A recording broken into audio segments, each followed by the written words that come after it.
The Jewish community is extremely racist. Could you imagine if I said that my children could not play with somebody's children because they were black? Of the former Sylvia Rosenauer school. The school was unfortunately shut down due to budget issues in Jackson. It was purchased by a private school. Okay, so this is a private Jewish-only school right now? Yes. As the state cuts our funding, we continue spending more and more public money on private schools, and it's kind of creating the perfect storm that's destroying our public education system. Don't bus non-Jewish students. They have segregated busing. So you have girls bus, boys bus.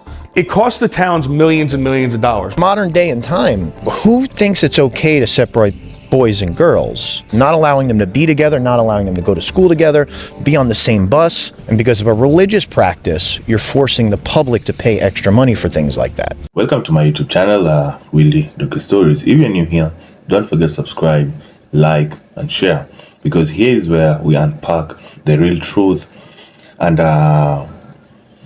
which most of the people are very afraid to talk about.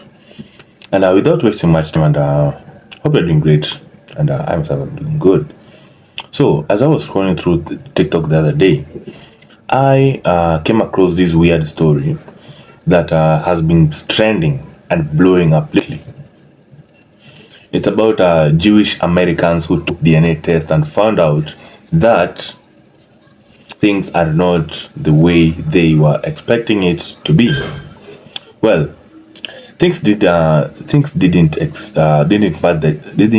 match the expectations, and even with their families' history. And let me tell you, the reaction have been very, very crazy. Before you dive into this, check out some of the TikToks people have been posting out their reactions to these DNA's results. And okay, take a look, and we'll meet after the videos and talk about it. Let me show. I will never forget the first time I went to Israel and I stepped off the plane, and the first thing that anyone said to me was, "Welcome home." I wasn't told welcome home because my ancestors were from Israel. I was told welcome home because I'm Jewish. Every single person who's Jewish that steps off the plane, especially for their first time in Israel, is told welcome home. Let's just sit with that for a second. This right here, this is my actual ancestry. I am 88% Ashkenazi Jewish, and none of my ancestors are from the Middle East. Zionist ideals and beliefs are far more based in colonization, imperialism, and just white supremacy culture than it is in truth and history and ancestry. The land that is called Israel now is not my home. It's not my ancestors' home. It's Palestinian. Would you ever get a tattoo, Aiden? Fuck no, I'm Jewish, and you guys are Jewish too. Yeah. 7%? No, more. Really? Don't lie, it's 20. I think it's 7. It's 20. I'm pretty sure it's 7. It's 20. Why is it 20? The numbers are sort of up for debate. No, guys, it's 20%. Don't do that. So a lot of people have been posting their DNA tests, and it shows that a big chunk of their DNA is Ashkenazi Jewish, which is beautiful. And then I checked the comments, and it says, well. Well, what? You missed the exit to the library because you didn't read a book? Let's talk about it. So to be an Ashkenazi Jew means you're an ethnic group from the Middle East, from Judea, and you were forced into exile into places like Europe. And in Europe, it wasn't so fun for the Jews. We never lived in equality in the white European world. From the legal marginalization to the Shoah, to the Holocaust. We were never Europeans, and we were never treated as such. And this is to the extent that even centuries later, Jews were so genetically isolated that even now I can take a blood test, an Ashkenazi Jew is going to show up. Also, isn't it a bit odd that people are only denying Jews of their peoplehood after the rebirth of Israel, their homeland? Jews are finally strong and they have their homeland back. And people are desperate to find a reason to make Jews weak again. Never in a million years did I think I would need to change my children's last name to protect them from hatred. It is out of control. We are in 2025, people. Any type of racism, we're done with it. There is no room for that. We have so much other things to worry about. Can we stop hating each other and just move forward? You can't hate somebody because of where they came from. Like, that's literally insane. You can hate somebody because you don't like them, personally, but you can't just hate somebody because of who they are. I am mind blown right now. This anti-Semitism BS needs to stop. There has been like 140% raise in anti-Semitism in the last 2 years. That's crazy. Crazy. Okay, so I just did blood work for genetic testing because I just met with my genetic counselor.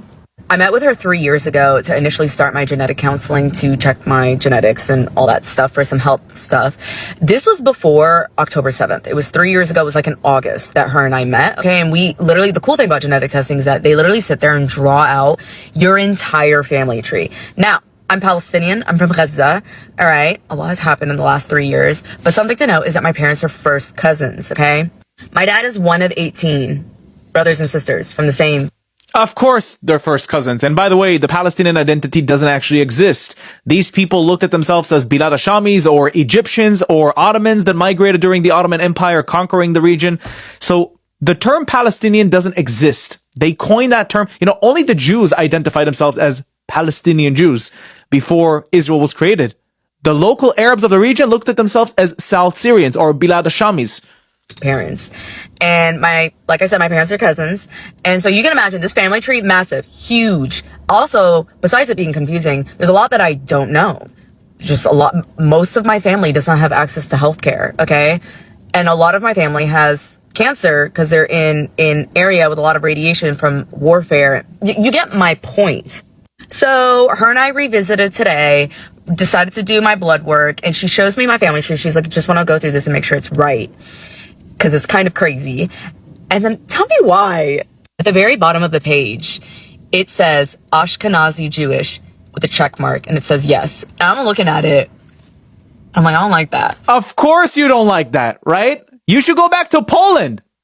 You should go back to Poland, right? They accuse the Jews that are not from the region, even though Ashkenazi Jews are from the region. Oh no, they're not from the region. They should go back to Poland. You should go back to Poland. That's your logic, not mine. It's not our logic. Of course you wouldn't like it. Just proving to you that Jews were here before. She's like, I know, but it's just region. And here's the thing. She didn't even have to justify it, because as a genetic counselor, it does make sense, but I don't like it. Pew-wee. I do not like it. But it's just the thing that it sucks, because it's like, when she showed me my family tree, I had to take about 40 people off of there. Like, they died, they were killed, they're missing, we're pretty sure they're dead. And she was just sitting there looking at me like, I'm so sorry. Do you ever wonder why is it illegal to perform a DNA test in Israel?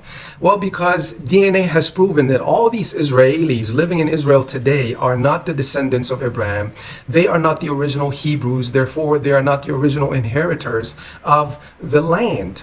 Yet, DNA has proven that Palestinians are the original Hebrews of the land. Well, how so?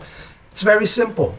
The Palestinians who live in Palestine today are the original Hebrews who fled from Egypt with Moses towards the promised land, and they settled in Sinai for 40 years because their ancestors refused to conquer the Holy Land with Moses, and they never kept the covenant with God. And God Almighty has punished them and ordained that they will never enter the Holy Land, and they will remain lost in the desert for 40 years.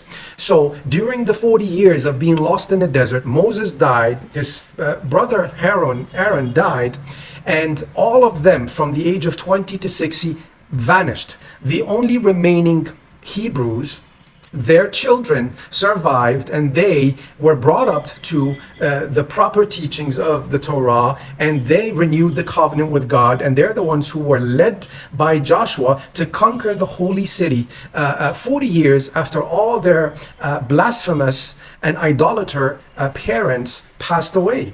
And they're the ones who live in Palestine and have been living in Palestine for thousands of years.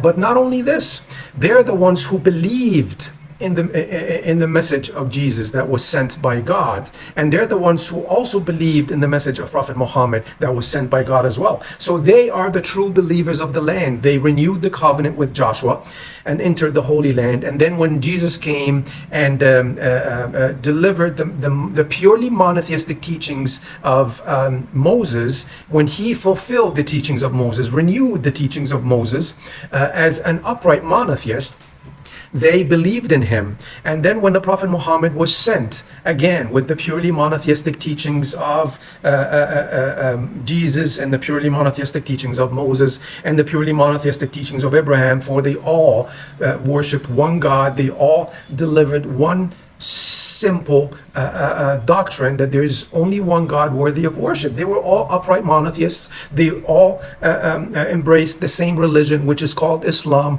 meaning to submit their will to the will of God and worship him alone and be upright monotheists.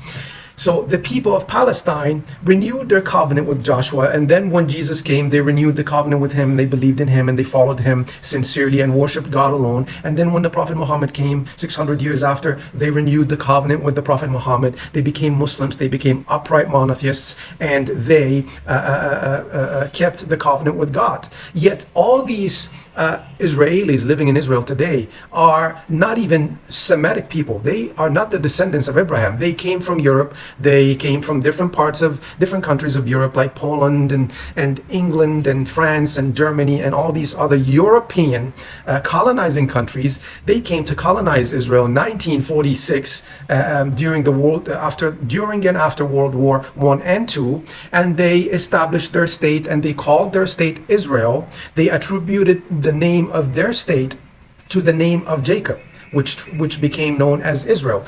And we all know that Jacob is the son of Isaac, Isaac is the son of Abraham.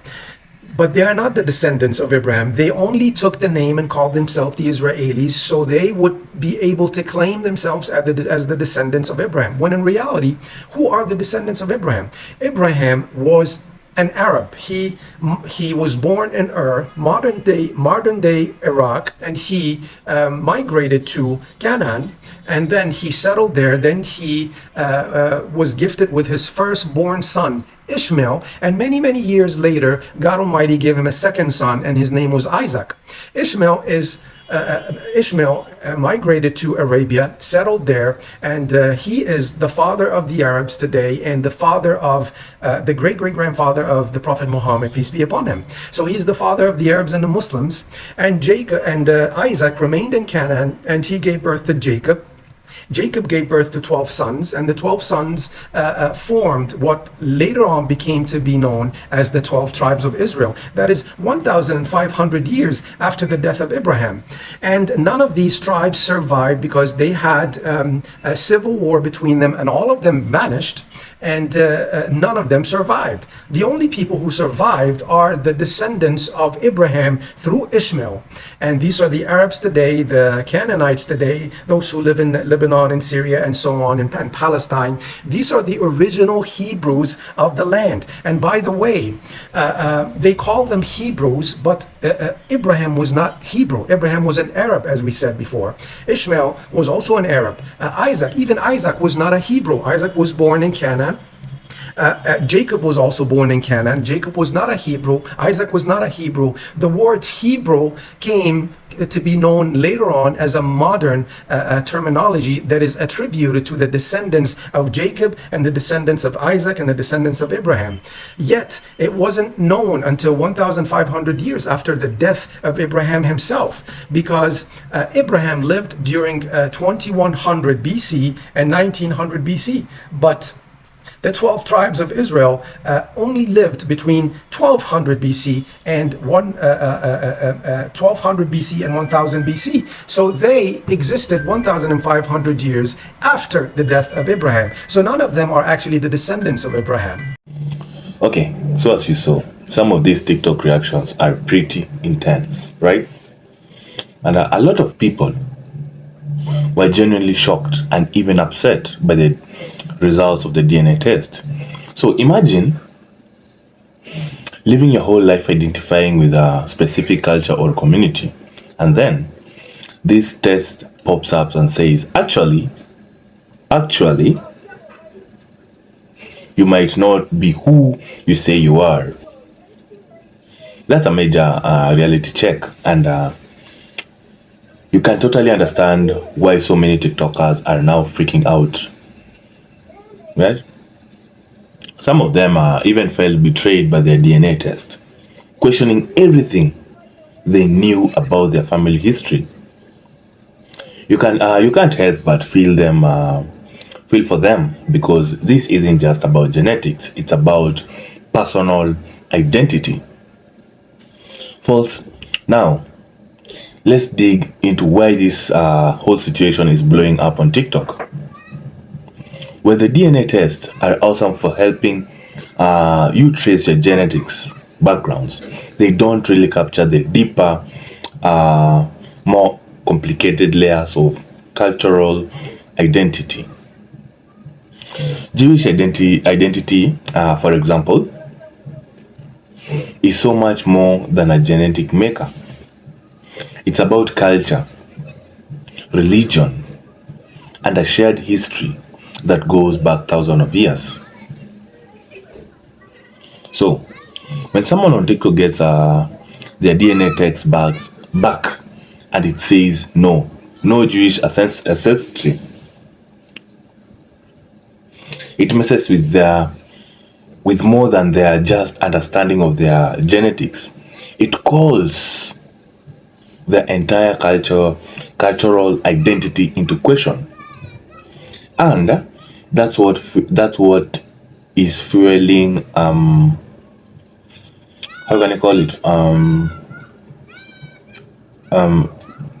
all these viral videos and heated debates in the comments. People are sharing their own experiences and taking the test and getting surprising results, or even disappointing results. And the TikTok community is buzzing with a mix of confusion, frustration, and curiosity. Now, here's the real kicker. These TikTok aren't just reacting to the result test or a surface level. They are deeply affected by what it means for their senses of self. Think about it. Jewish people have a long history of diaspora and migration, so the identity isn't only about genetics. It's about tradition, faith, and experiences passed down through generations. And that's why when these test results don't match up, people on TikTok are questioning what truly defines someone's Jewishness. It's not just about DNA. It's about how you live, how you are raised, and how you connect with your community. And that's why this whole story has gone viral. It's touching on such personal and complex self-perception and cultural belonging. As you have seen, some TikTokers, how can I say it? Some TikTokers are like, if my DNA doesn't show Jewish ancestry, does that mean I'm not Jewish anymore? And you can see how tough that question is on TikTok. Everyone's debating whether DNA tests should even play a role in defining someone's identity in the first place. Right? And honestly, that's a great question. DNA doesn't capture everything. It doesn't capture community you grew up with, the holidays you celebrated with your family, or even personal connection you feel to your heritage. It's one thing to know where your ancestors came from, but it's another thing to understand how your identity has been shaped and culture with tradition. This whole situation is a perfect example of how trends on TikTok are starting to be real. Conversations about what it means to belong to a community.